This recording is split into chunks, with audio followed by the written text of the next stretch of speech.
twos. I want to show you the proper technique to using an agility ring in the form that we're going to be using it for the ab workout. You want to hold it right on its sides, all right? It's got 2, 4, 6 sides, so you want to hold them right on the right, right on the left.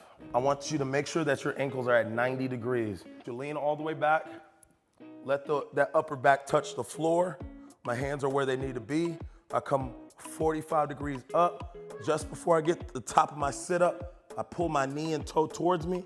I drive that foot all the way through. I stomp that bug in the air.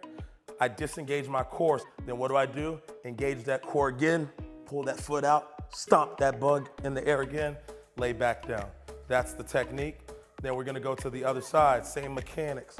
Drive up, pull toe, stomp the bug, disengage, pull back up, stomp the bug, disengage. For both, same mechanics. Coming all the way up, 3/4, both feet come through, stomp the bug, come back, stomp the bug, and that's your 1 round, all right?